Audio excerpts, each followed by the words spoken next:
ఆంధ్రప్రదేశ్ కాపు సామాజిక వర్గంలో చాలా ప్రధానమైన చర్చ నడుస్తుంది. ఏంటంటే జగన్మోహన్ రెడ్డి ముద్రగడ పద్మనాభంని పరామర్శించడానికి ఎందుకు వెళ్ళలేదు? కనీసం సాయి కృష్ణ కుటుంబం మీద చూపిన ప్రేమ కూడా ముద్రగడ పద్మనాభం మీద ఎందుకు చూపించలేదు?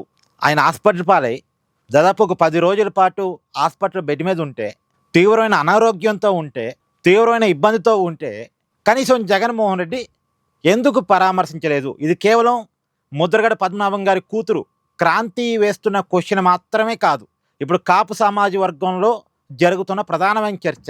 ఈ వీడియో చూస్తున్న వాళ్ళు కాపులు ఎవరైనా ఉంటే కామెంట్ చేయండి. వాళ్ళ వాట్సాప్ గ్రూపులో ఈ చర్చ చాలా ప్రధానంగా నడుస్తుంది.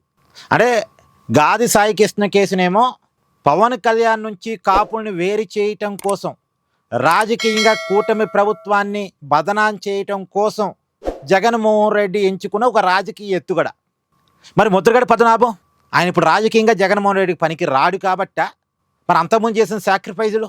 నిజానికి 2019కి ముందు కేవలం జగన్మోహన్ రెడ్డి కోసం, కేవలం కాపుల్ని టీడీపీకి వ్యతిరేకంగా మార్చే దానికోసం ఒక ఉద్యమాన్ని క్రియేట్ చేశాడు ముద్రగడ పద్మనాభం. నిజానికి కాపులకి ఈడబ్ల్యూఎస్లో నుంచి 5% రిజర్వేషన్లు కేటాయించింది చంద్రబాబు ప్రభుత్వం. అయినప్పటికీ ముద్రగడ పద్మనాభం కాపు రిజర్వేషన్లు, కాపు హక్కుల పేరుతో ఒక ఉద్యమాన్ని క్రియేట్ చేశాడు.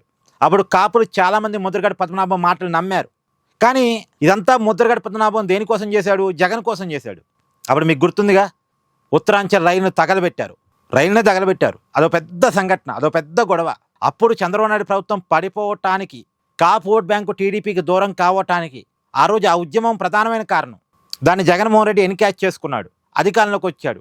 మరి అధికారంలోకి వచ్చిన తర్వాత చంద్రబాబు నాయుడు కేటాయించిన కాపు రిజర్వేషన్ తీసేశాడు. మరి దాని మీద ముద్రగడ పద్మనాభం ఏం మాట్లాడలే.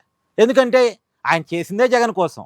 జగన్ సీఎం కావడానికి ఆ ఉద్యమం చేశాడు. జగన్ సీఎం అయిన తర్వాత కాపు హక్కుల గురించి మాట్లాడలేదు, కాపు రిజర్వేషన్ తీసేస్తే మాట్లాడలేదు, కాపు కార్పొరేషన్ తీసేస్తే మాట్లాడలేదు, అంటే నిర్వీర్యం చేస్తే మాట్లాడలేదు, కాపు పథకాలు తీసేస్తే మాట్లాడలేదు, కాపు యువతకి, కాపు విద్యార్థులకి ఇచ్చే స్కాలర్షిప్స్ ఆపేస్తే మాట్లాడలేదు, వాళ్ళ విదేశీ విద్యా కానుక ఆ పథకాన్ని ఆపేస్తే మాట్లాడలేదు. ముద్రగడ జగన్మోహన్ రెడ్డి ఏం చేసినా మాట్లాడలేదు, కాపులకి ఎంత అన్యాయం చేసినా మాట్లాడలేదు. ఎందుకంటే జగన్ సీఎం సీట్లో ఉండటం ముద్రగడ పద్మనాభం గారికి ఇష్టం. ఆ తర్వాత ఓపెన్ అయింది. ఆయన తర్వాత వైఎస్ఆర్సీపీలో చేరారు. పోయినసారి ఎన్నికల్లో పిఠాపురంలో పవన్ కళ్యాణ్ ఓడించడం కోసం పనిచేశారు.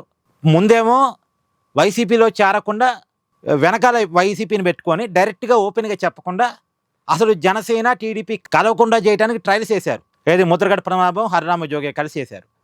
ఇప్పుడు సీఎం సీట్ అడగాలి పవన్ కళ్యాణ్ అని ఒకసారి కండిషన్ పెట్టడం, లేదు 175 సీట్లు ఉన్నాయి కాబట్టి ఒక 80 సీట్లు 90 సీట్లు పవన్ కళ్యాణ్ డిమాండ్ చేయాలని అడగటం.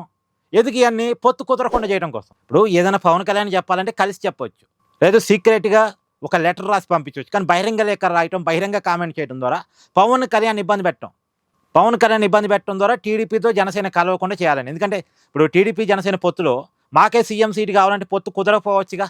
మాకు 80-90 సీట్లు కావాలని జనసేన అడిగితే టీడీపీ దానికి ఒప్పుకోకపోవచ్చుగా, పొత్తు కుదరకపోవచ్చుగా. సో పొత్తు కుదరకుండా చేయడానికి న్యూట్రల్ ముసుగులో కొన్ని ప్రయత్నాలు చేశారు. సరే కుదరలే, పవన్ కళ్యాణ్ వాళ్ళ మాటలు వినలే, వాళ్ళ ట్రాప్లో పల్లె. పవన్ కళ్యాణ్ చాలా తెలివిగా వ్యవహరించాడు.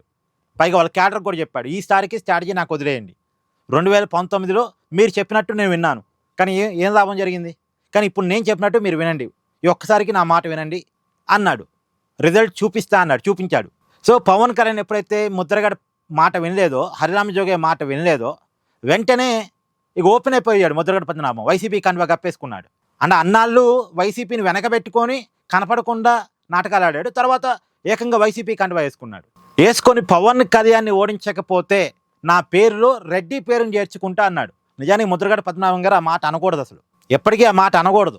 ఎందుకంటే ఆయన బతికిందే కాపుల కోసం, కాపు ఉద్యమాల కోసం. సార్ తప్ప ఒప్ప రాజకీయాలు ఏమున్నాయి అనేది పక్కన పెట్టేస్తే ఆయన అస్తిత్వమే కాపు. ఇప్పుడు టీఆర్ఎస్ పేరు బీఆర్ఎస్గా మార్చుకున్న తర్వాత ఏమైంది? ఇప్పుడు తలలు పట్టుకుంటున్నారు. అంటే వాళ్ళ అస్తిత్వమే తెలంగాణ ఉద్యమం, టీఆర్ఎస్ పార్టీకి, కేసీఆర్ కుటుంబానికి. దాన్ని వదులుకుంటే ఏమైంది? అధికారం పోయింది. అలాగే ముద్రగడ పద్మనాభం తన అస్తిత్వమే కాపుల కోసం తను బతికాడు అనేది చాలామంది నమ్ముతున్న మాట. ఆయన చేసింది కాపు ఉద్యమాలు, కాపు హక్కుల కోసం మాట్లాడేవాడు, కాపు నాయకుడిగా కాపులు గౌరవిస్తుండేవాళ్ళు. వెనకాల రాజకీయం ఉన్నప్పుడు కూడా పెద్ద ఆయనగా గౌరవిస్తుండేవాళ్ళు, కాపు పెద్ద మనిషిగా. కానీ తన పేరు మార్చుకుంటానని శపథం పూనాడు పవన్ కళ్యాణ్ ఓడించకపోతే. చివరికి పవన్ కళ్యాణ్ ఓడించలేకపోయాడు, ముద్రగడ పద్మనాభ రెడ్డిగా మారిపోయాడు. అంటే రెడ్డి అనే పేరు ఎందుకు? జగన్ రెడ్డి కాబట్టి తను రెడ్డా? ఇలాంటి అనేక విమర్శలు ఫేస్ చేశాడు. ఇవన్నీ దేనికోసం చేశాడు? జగన్ కోసం చేశాడు. మరి తీరా ఆయన హాస్పిటల్లో ఉంటే, బెడ్ మీద ఉంటే, క్రిటికల్ పొజిషన్లో ఉంటే ఏడు జగను పరామర్శకు కూడా రాలేదే. అంటే ఇక్కడే చాలా మందికి వచ్చే అనుమానాలు. తండ్రి బాడీ పక్కన పెట్టుకుని సంతకాల సేకరణ చేసిన వాడు, బాబాయిని చంపేయటానికి ఇక నేను చెప్పడం బాగోదు, మీ అందరికీ తెలుసు. ఆరోపణలు ఉన్న అవినాష్ రెడ్డికి పదే పదే ఎంపీ టికెట్ ఇస్తున్నవాడు, లేదు చనిపోయిన హత్యని గుండెపోటుగా మార్చడానికి ట్రై చేసినవాడు, తండ్రి పేరుని సిబిఐ కేసులో చేర్చి తను తప్పించుకోవడానికి ట్రై చేసినవాడు. అంటే తండ్రి అవినీతి వల్ల వచ్చిన సొమ్ము జగన్ది, కానీ అవినీతి ముద్ర వైఎస్ రాజశేఖర రెడ్డి అని వాదించినవాడు. సొమ్ములో తల్లికి చెల్లికి వాటా లేదని బహిరంగంగా చెప్పగలిగిన వాడు, తల్లిని కోర్టుకు లాగగలిగిన వాడు, తల్లిని చెల్లిని రాజకీయంగా వాడుకొని వదిలేసిన వాడు. ముద్రగడ పద్మనాభం విషయంలో వేరేగా ఉంటాడా? సొంత కుటుంబం విషయంలోనూ ఇలా ఉన్న జగను ముద్రగడ పద్మనాభం విషయంలో వేరేగా ఉంటాడా? చెప్పండి. ఇక్కడ మీ అభిప్రాయాన్ని కామెంట్ చేయండి. ఇప్పుడు ఇదే చర్చ నడుస్తుంది. Please do like, share and subscribe this channel.